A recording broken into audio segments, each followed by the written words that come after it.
Hi everyone, good morning. চলে এলাম আবার একটা নতুন ব্লগ নিয়ে। আজ হচ্ছে সরস্বতী পুজোর পরের দিন, আর আজ সকাল সকাল আমি আর আমার হাজব্যান্ড বেরিয়ে পড়েছি। যাচ্ছি একটা বিশেষ জায়গা, আমার খুব প্রিয় একটা জায়গায়।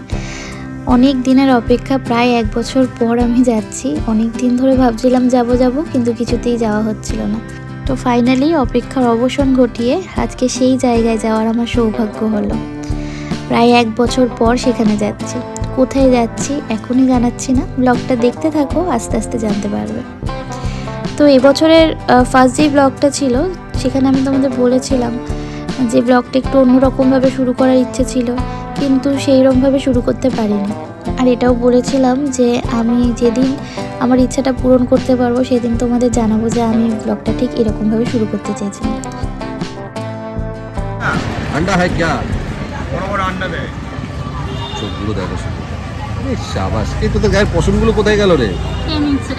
যা, ওই আরেকটা এদেরকে ছেড়ে দিই, ওদেরকে ভিতরে ঢেকে দিই।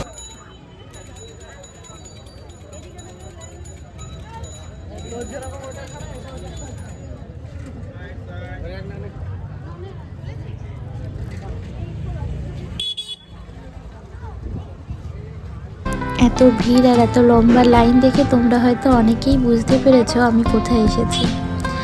আজকে আমি চলে এসেছি বড় মায়ের কাছে।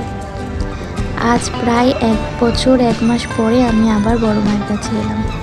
আজ এতদিন পরে বড় মায়ের মন্দিরে এসেছি, আর যত মন্দিরের কাছে এগিয়ে যাচ্ছি আমার মনের মধ্যে যেন একটা অন্যরকম অনুভূতি হচ্ছে।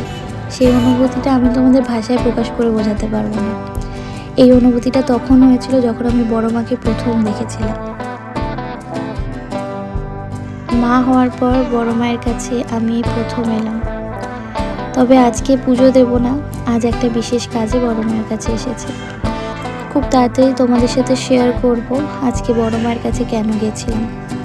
আর এতদিন পরে বড় মায়ের কাছে এসে আমি এত সুন্দরভাবে বড় মাকে দর্শন করতে পেরেছি, আমার এতদিনে না আসার দুঃখটা যেন এক নিমেষে চলে গেছে। আমি ভাবতেও পারিনি যে আজকে এত সুন্দরভাবে আমি বড় মায়ের দর্শন পাবো।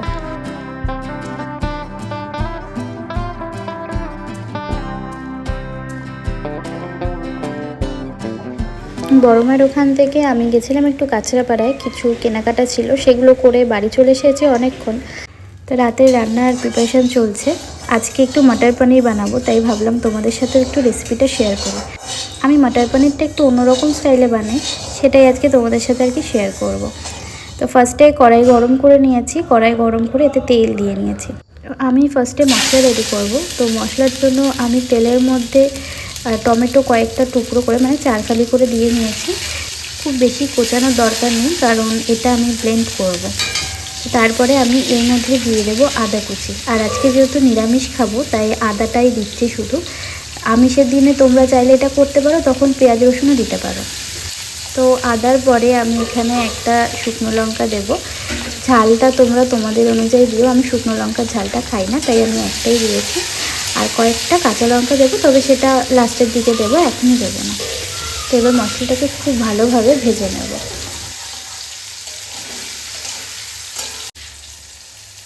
মশলাটা হালকা ভেজে নিয়েছি, এরপর আমি কাঁচা লঙ্কা অ্যাড করব আর দেবো একটু গোলমরিচ। আমার এই সমস্ত উপকরণগুলোকে হালকা নেড়ে ছেড়ে নেব।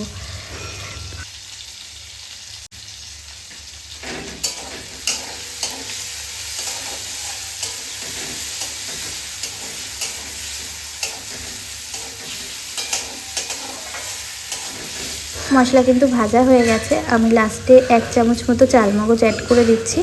চালমগজটা দেওয়ার পরে কিন্তু ভাজার বেশি দরকার নেই, হালকা একটু নেড়ে ছেড়ে নিলেই হয়ে যাবে। মশলা রেডি হয়ে গেছে, এবার মিক্সার গ্রাইন্ডারে এটা তুলে নেব। মশলাটা কিন্তু ঠান্ডা হলে তবেই এটাকে ব্লেন্ড করব, আর সামান্য জল দিয়ে এটাকে ব্লেন্ড করতে হবে।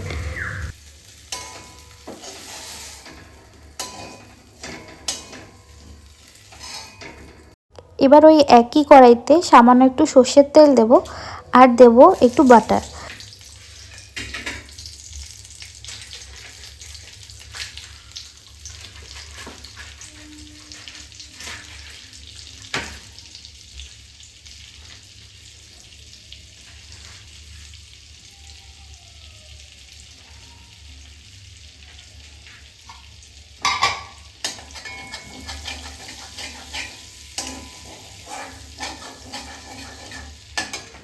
বাটারটা ব্লেন্ড হয়ে গেছে। এবার আমি ফোড়নে দিচ্ছি জিরে ফোড়ন। তারপরে আমি যেই মশলাটা রেডি করেছিলাম সেই মশলাটা এবার দিয়ে দিচ্ছি।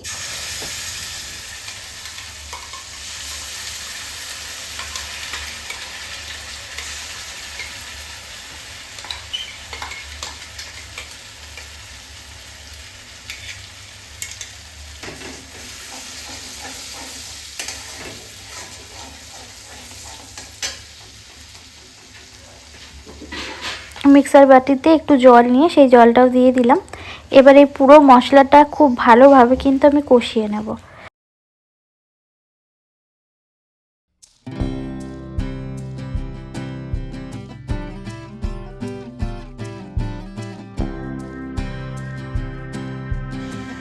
আমার মশলাটা কিন্তু প্রায় কষে এসেছে। এবার আমি এতে দিয়ে দিচ্ছি স্বাদ অনুযায়ী নুন আর দেবো একটু হলুদ।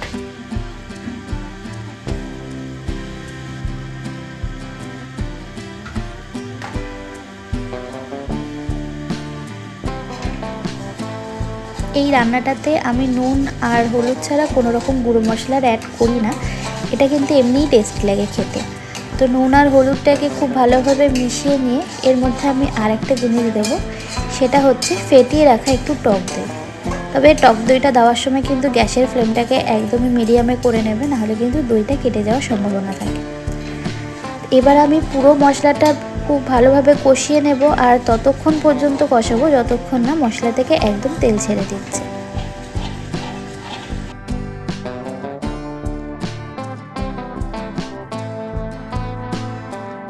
মশলাটা দেখো খুব ভালোভাবে কষে গেছে আর তেলও ছেড়ে দিয়েছে। এরপর এর মধ্যে আমি সিদ্ধ করে রাখা মটরশুঁটিগুলোকে অ্যাড করে দিচ্ছি। আর আমি মটরশুঁটিগুলোকে কিন্তু 50% মতো সিদ্ধ করেছি। তারপরে আমি মশলার সাথে মটরশুঁটিগুলোকে একটু ভালো করে নেড়ে চেড়ে নেব।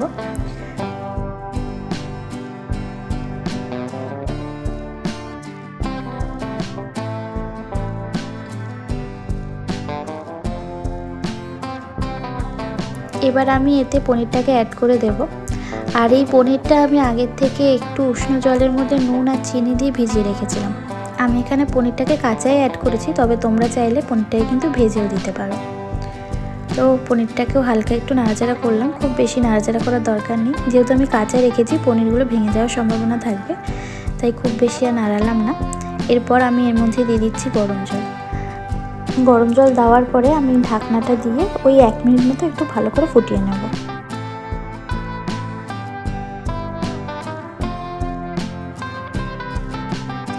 ঝোলটা দেখো খুব ভালোভাবে ফুটে এসেছে। এরপর আমি এতে দিয়ে দিচ্ছি ড্রাই রোস্ট করে রাখা কাসুরি মেথি। কাসুরি মেথিটা দিয়ে হালকা একটু নাড়িয়ে চাড়িয়ে নিয়ে গ্যাসটাকে অফ করে দেব। আর গ্যাসটা অফ করে আমি এর মধ্যে অল্প একটু বাটার দিয়ে দিচ্ছি। বাটারটা দেওয়ার পরে আমি এটাকে ঢেকে 5 মিনিট মতো স্ট্যান্ডিং টাইমে রাখবো।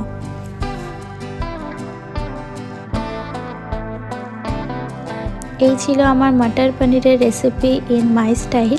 তো চলো আজকের মতো ভিডিওটা এইটুকুই। রেসিপিটা কেমন লাগলো কমেন্টে অবশ্যই জানিও। আর যারা এখনও সাবস্ক্রাইব করোনি তারা কিন্তু প্লিজ আমার চ্যানেলটাকে সাবস্ক্রাইব করে যাও। তো চলো আজকের মতো আমি আসি, আজ এইটুকুই। ব্লগটা কেমন লাগলো অবশ্যই জানিও। খুব তাড়াতাড়ি দেখা হবে আবার নেক্সট ব্লগে। সবাই সুস্থ থেকো, ভালো থেকো।